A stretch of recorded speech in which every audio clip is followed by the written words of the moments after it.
All right, so in today's lesson, we're going to be talking about geometric sequences in series. So yesterday, we talked about arithmetic sequences in series. So just a little bit different type, but really mostly the same kinds of problems. This is also your very last new lesson for the course. So a sequence is geometric if there's a number r such that a sub n plus 1 is equal to r times a sub n. So what this is saying is that a term is equal to some number r times the term before it. That's what this notation means. We call r the common ratio. So much like with an arithmetic sequence where we're adding that number d to the previous term every time, in this case, we're multiplying a number r every time. And similarly to with arithmetic, how I illustrated that it doesn't always have to be getting bigger, because if we're adding a negative number, the totals would be going down. Same idea here. Our numbers could still be getting smaller even though we're multiplying if our r happens to be a fraction. So if r is less than 1, then we're going to get a sequence that continually gets smaller. We also will see something that we didn't see with arithmetic here, and that is we will have some sequences where the sign rotates, because if you're multiplying by a negative number, one term is negative, then the next one is positive, then the next one is negative, and we have a rotating sign. So we have similar formulas to what we had in the last lesson.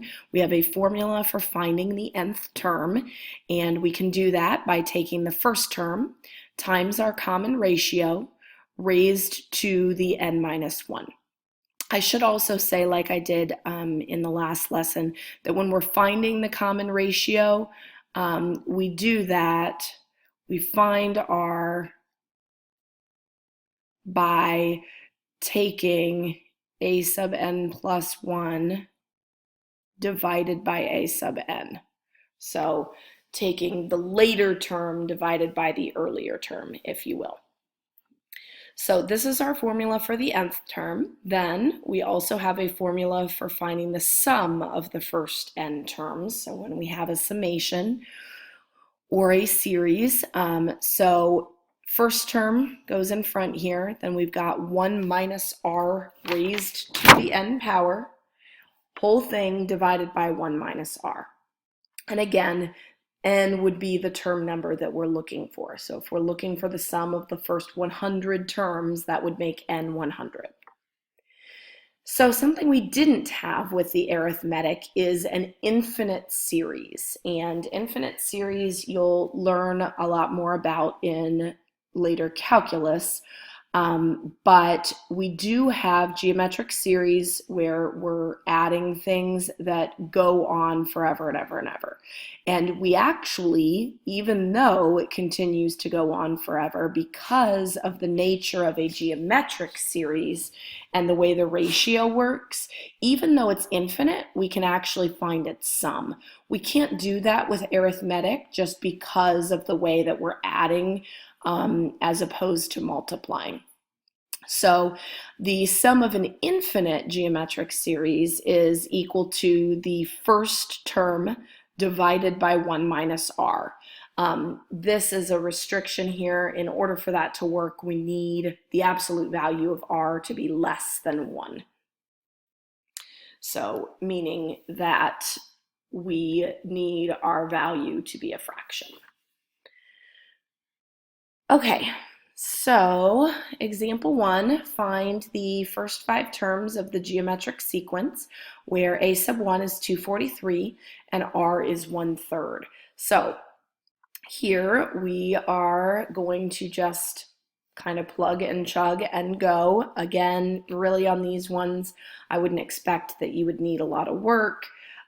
We start with the first term that they told us to, which is 243, and then we're going to multiply that by 1/3. So of course that's the same as dividing by 3, which would give me 81. If I multiply by 1/3 again, that gives me 27. Again, gives me 9. And I said 5 terms, so one more. 9 times 1/3 gives me 3.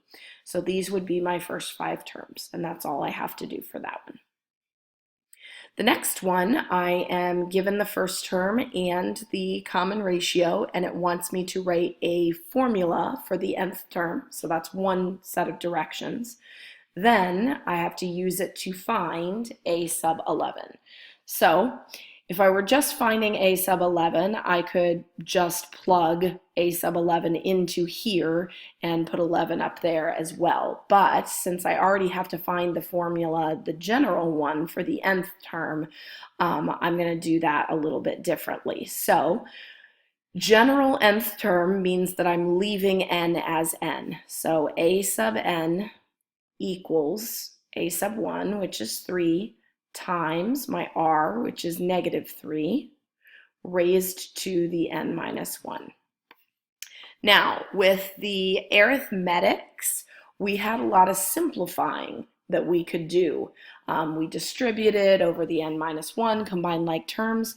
Here, there's absolutely nothing that I can do. Do not. I get students sometimes who try to multiply these two things together. You can't do that. This is the base of an exponent. Order of operations says that exponents would come before multiplication, and since our exponent has a variable, we can't do that.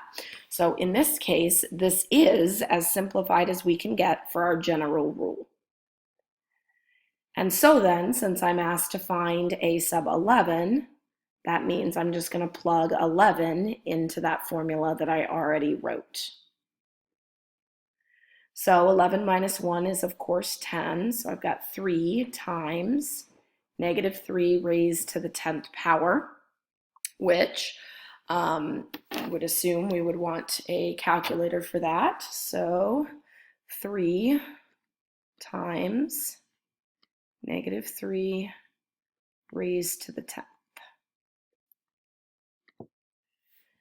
So 177,147. So that is our a sub 11. This is definitely not a case where you would want to just start writing out all 11 terms, because you can see the numbers are getting pretty big. It's not just ones that you can do quickly in your head. And that's pretty true for geometric, because since we have a ratio, these things get bigger or smaller pretty quickly. All right, example 3, find the sum of the first 12 terms of this sequence. So if I want to find the sum of the first 12 terms, that would mean that I need to know the first term, which I do. I need to know r, which I can figure out from here. And I need to know n. So I definitely know n. N is 12.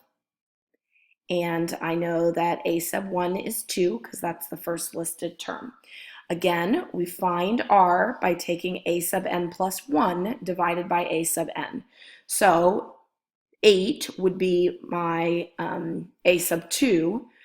Then a sub 1 would be the one before it. So r is going to equal 8 divided by 2,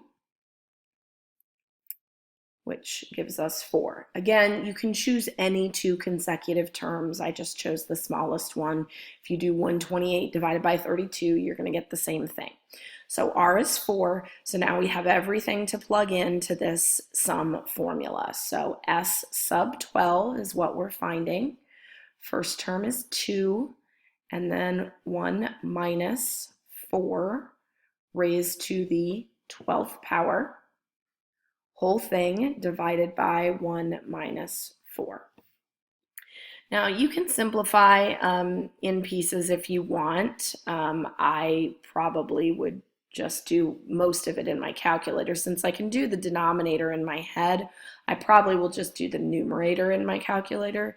So I've got 2 times 1 minus 4 raised to the 12th power.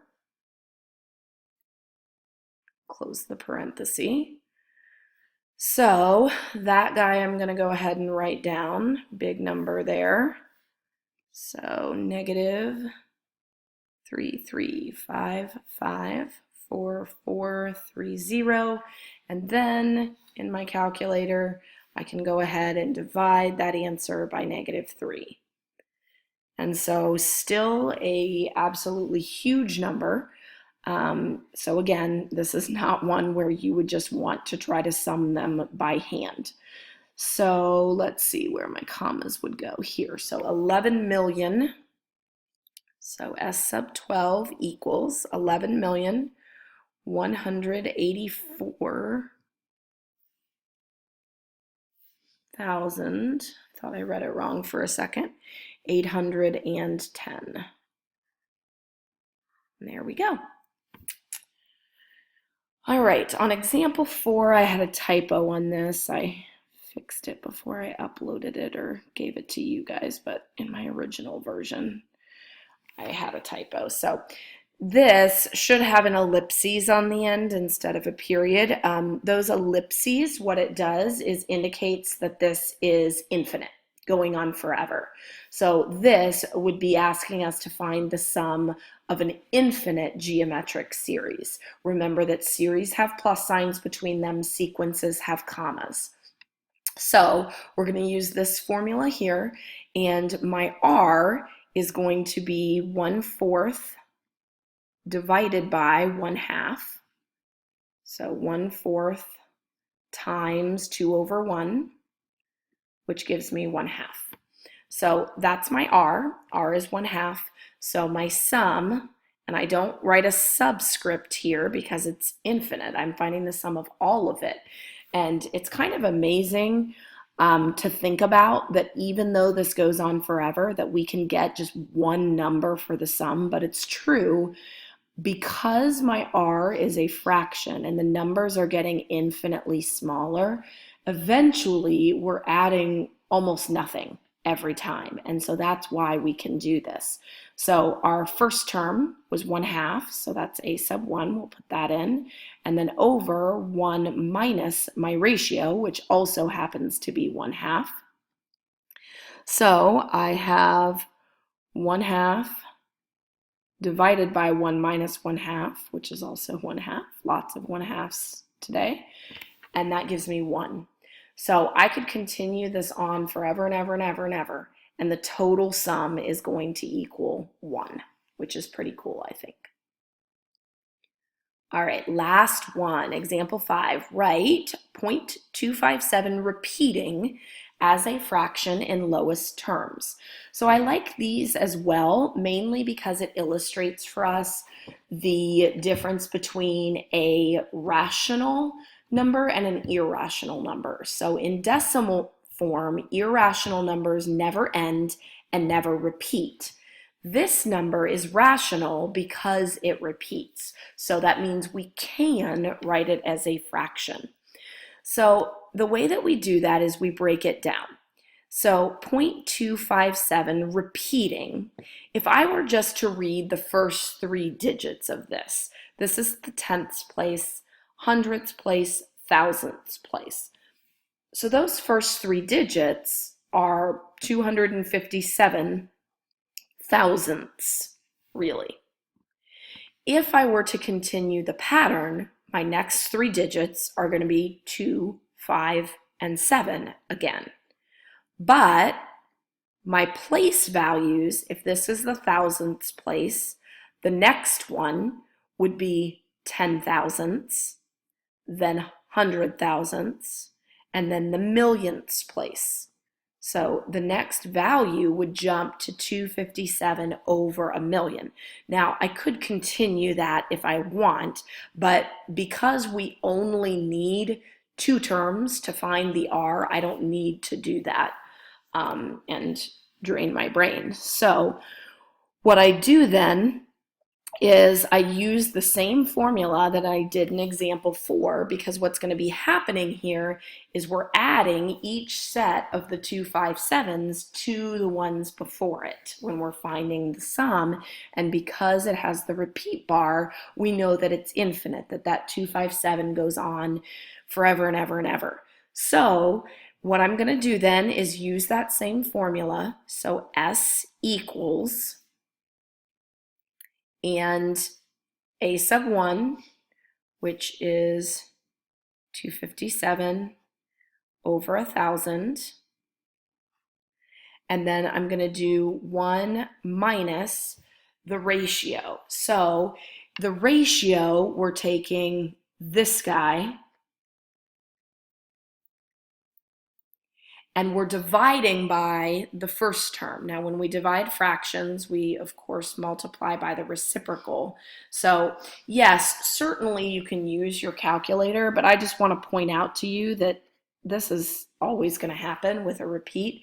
So really all you have to do is do the ratio of the bottom, which should be really easy to do because you can just cross off zeros.